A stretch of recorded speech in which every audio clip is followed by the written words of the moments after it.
ओम श्रीमन्महागणाधिपतये नमः। पूजन करने के बाद कथा को सुने। सूत जी कहते हैं, मंदार की माला से जिन पार्वती जी का केशपाश अलंकृत है और मुंडों की माला से जिन शिव जी की जटा अलंकृत है, जो पार्वती जी दिव्य वस्त्र धारण किए हैं और शिव जी दिगंबर हैं, ऐसे श्री पार्वती जी तथा शिव जी को प्रणाम करता हूँ।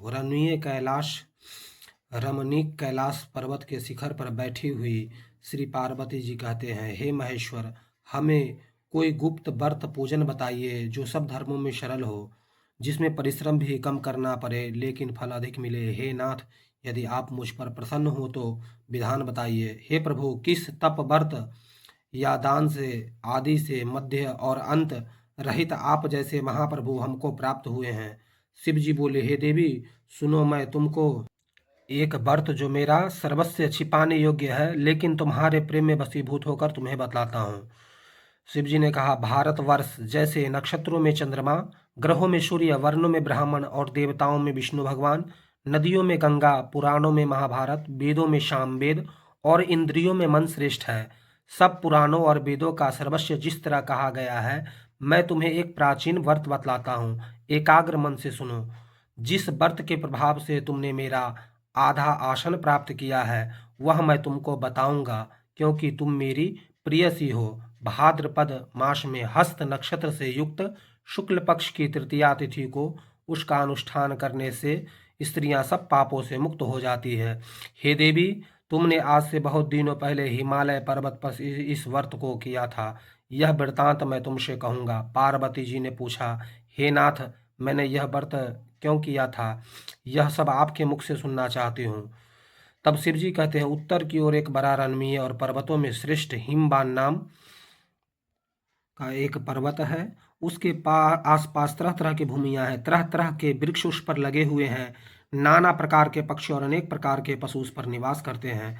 वहां पहुंचकर गंधर्वों के साथ बहुत से देवता, सिद्ध चरण, पक्षीगण सदा मन से विचरते रहते हैं। वहां पहुंचकर गंधर्व गाते हैं, अप्सराएं नाचती है, यह पर्वत राज के कितने शिखर ऐसे हैं जिनमें स्फटिक, रत्न और बेद्यु आदि मणि की खानें भरी हुई है। यह पर्वत ऊंचा तो इतना अधिक है कि मित्र का घर समझकर आकाश का स्पर्श किए रहता है। उसके समस्त शिखर सदैव हिमबर से आच्छादित रहते हैं और गंगा जल की ध्वनि सदा सुनाई देती रहती है। हे पार्वती, तुमने बाल्यकाल में उसी पर्वत पर तपस्या किया था। 12 वर्षों तक उल्टी टंग कर केवल धुआं को पीकर रही। 64 वर्ष तक सूखे पत्ते खाकर रही। माघ मास में तुम जल में बैठी रहती थी और बैसाख की दोपहरिया में पंचाग्नि तापती थी। श्रावण के महीने में जल बरसता तो तुम भूखी प्यासी रहकर मैदान में बैठी रहती थी। तुम्हारे पिता इस तरह के कष्ट को देखकर बड़े दुखी हुए। वे चिंता में पड़ गए कि मैं अपनी कन्या किसको दूं। उसी समय नारद जी वहां पहुंचे। नारद जी को देख करके, उनको आसन आदि दे करके, उस समय नारद जी तुम्हें देखने गए थे। नारद जी को देख करके गिरी, अर्घ, पाद्य, आसन आदि दे करके उनकी पूजा की और कहा, हे स्वामिन, आप किस लिए आए? मेरा अहो भाग्य, आपका आगमन मेरे लिए अच्छा है।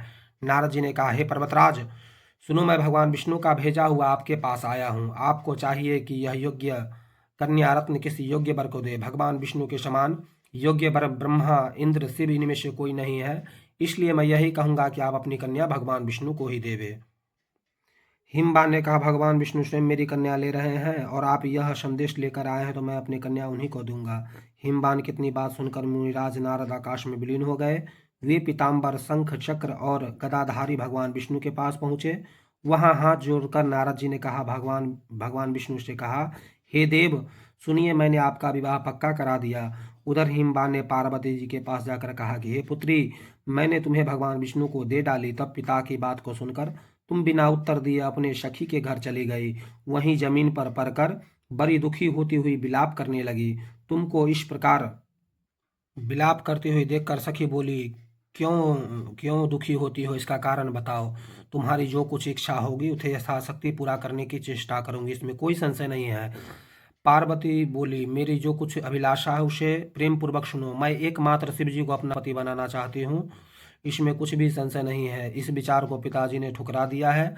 इससे मैं अपने शरीर का त्याग कर दूंगी। पार्वती जी की बात सुनकर सखियों ने कहा, शरीर का त्याग न करो, चलो किसी ऐसे वन को चलते हैं जहाँ पिता को पता न लगे। ऐसी सलाह पाकर वैसे वन में जा पहुंचे। उधर तुम्हारे पिता तुम्हें घर घर खोजने लगे। दूतों द्वारा खबर लेने लगे कि कौन देवता या किन्नर मेरी पुत्री को हर ले गया है। उन्होंने मन ही मन कहा कि मैं नारद जी के आगे प्रतिज्ञा कर चुका हूँ कि अपनी पुत्री भगवान विष्णु को दूंगा। ऐसा सोचते सोचते हिमबान मूर्छित हो गए। गिरिराज को मूर्छित देख करके सब लोग हाहाकार करते दौड़ पड़े। जब होश हुआ तो सब पूछने लगे कि हे गिरिराज, आप अपनी मूर्छा का कारण बताइए। हिमबान ने कहा, आप लोग मेरे दुख का कारण सुने। न मालूम कौन मेरी कन्या को हर ले गया है। ऐसा नहीं हुआ तो किसी काले सांप ने काट लिया या सिंह आदि खा गए होंगे। हाय हाय, मेरी बेटी कहाँ चली गई? किसी दुष्ट ने मेरी पुत्री को मार डाला। ऐसा कहकर वे वायु के झोंके के समान कांपने लगे। और इसके बाद हिमबान तुम्हें वन वन खोजने लगे। वह वन भी सिंह बालू हिंसक जंतुओं से भयानक हो रहा था। तुम अपनी सखियों के साथ उस भयानक वन में चलती चलती एक ऐसी जगह पर जा पहुंची जहां पर एक नदी बह रही थी। उसके रमणीय तट पर एक बड़ी सिकंदरा थी। तुमने उसी सिकंदरा में अपना आश्रम बना लिया और एक बालू की प्रतिमा बना करके अपनी सखियों के साथ निराहार रहकर मेरी आराधना करने लगे। जब भाद्रपद शुक्ल पक्ष की हस्तयुक्त तृतीया तिथि प्राप्त हुई, तब तुमने मेरा विधिवत पूजन किया और रात भर जाकर गीत व्याधि से मुझे प्रसन्न करने में बिताया। उस व्रत के प्रभाव से मेरा आसन डगमगा उठा, जिससे मैं तत्काल उस स्थान पर जा पहुंचा जहां पर तुम अपनी सखियों के साथ रहती थी। वहां पहुंचकर तुमने मुझसे कहा मैंने तुमसे कहा कि मैं तुम पर प्रसन्न हूँ, बोलो क्या चाहती हो? तब तुमने कहा कि मेरे देवता, यदि आप मेरे ऊपर प्रसन्न हैं तो मेरे पति बने। तथास्तु कहकर कैलाश पर्वत पर वापस आने पर तुमने प्रतिमा को नदी में प्रभावित कर दी और सखियों के साथ उस महाव्रत का पालन किया। हिमबान भी तब तक तुम्हें खोजते खोजते आ पहुंचे। चारों दिशाओं में तुम्हारी खोज करते करते व्याकुल हो चुके थे, इसलिए तुम्हारे आश्रम के समीप पहुंचते ही गिर पड़े। थोड़ी देर बाद उन्होंने नदी के तट पर दो कन्याओं को सोते हुए देखा। देखते ही तुम्हें छाती से लगा लिया और बिलख कर रोने लगे। फिर पूछा, पुत्र, तुम सिंह व्याघ्र आदि जंतुओं से भरे इस वन में क्यों आ पहुंची? पार्वती जी ने उत्तर दिया, है पिताजी, मैंने पहले ही अपने आप को शिव जी के हाथों सौंप दिया था। आपने मेरी बात टाल दी, इसी से मैं यहाँ चली आई। हिमबा ने सांत्वना दिया कि हे पुत्री, मैं तुम्हारी इच्छा के विरुद्ध कुछ नहीं करूंगा। वे तुम्हें अपने साथ घर ले आए और मेरे साथ तुम्हारा विवाह कर दिए। इसी से तुमने मेरा आदर्शन पाया है। तब से आज तक यह किसी के सामने यह व्रत मुझे प्रकट करने का अवसर प्राप्त नहीं हुआ। हे देवी, मैं यह बताता हूँ कि इस व्रत का नाम हड़ताल का नाम क्यों पड़ा। तुमको सखिया हार के ले गई थी, इसी से हड़ताल का नाम पड़ा। पार्वती जी ने कहा, हे प्रभु, आपने नाम तो बताया, अब इसकी विधि बताइए, इसका क्या पुण्य है, क्या फल है, यह व्रत कौन करे? श्री शिव जी पार्वती जी से कहते, हे देवी, मैंने समस्त स्त्री जाति के भलाई के लिए यह उत्तम व्रत बतलाया। जो स्त्री अपनी सौभाग्य की रक्षा करनी चाहती हो, वह यत्नपूर्वक इस व्रत को करे। केले के खंभे आदि सुशोभित एक सुंदर मंडप बनावे, उसमें रंग बिरंग के रेशमी कपड़ों से चंदोबा लगा करके चंदन आदि सुगंधित द्रव्यों से यह मंडप लिपावे। फिर शंख भेरी मृदंग आदि बजाते हुए बहुत से लोग एकत्रित होकर तरह तरह के मंगलाचार करते हुए मंडप में पार्वती जी तथा शिव जी की प्रतिमा स्थापित करे। उस रोज दिन भर उपवास करके बहुत से सुगंधित फूल, मनोहर नाना प्रकार के धूप नैवेद्य एकत्रित करके मेरी पूजन करे। रात्रि में जागरण करे।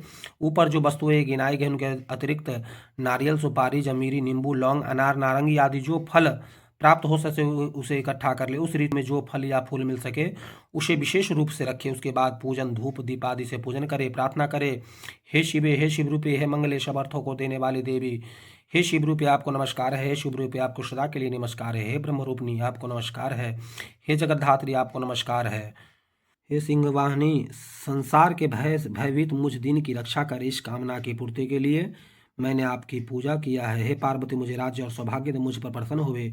इन्हीं मंत्रों से पार्वती जी तथा शिव जी की पूजन करे। तदंतर विधि पूर्वक कथा सुने ब्राह्मण को वस्त्र, गौ, स्वर्ण आदि देवे। इस तरह एक चित्त होकर स्त्री पुरुष दोनों एक साथ पूजन करे। फिर वस्त्र आदि जो कुछ हो सके उसका संकल्प करे। हे देवी, जो स्त्री इस प्रकार पूजन करती है वह सब पापों से छूट जाती है, उसे 7 जन्म तक सुख सौभाग्य प्राप्त होता है। जो स्त्री तृतीया तिथि का व्रत न करके अन्न करती है वह 7 जन्म तक बंध्या रहती, उसको बार बार विधवा होना पड़ता है। वह सदा दरिद्र, पुत्र शोक, शोकाकुल स्वभाव की, लड़ा की सदा दुख भोगने वाली होती है। और उपवास को न करने वाली स्त्री अंदर में घोर नरक में जाती है। मांसाहार करने से बाघिन, दही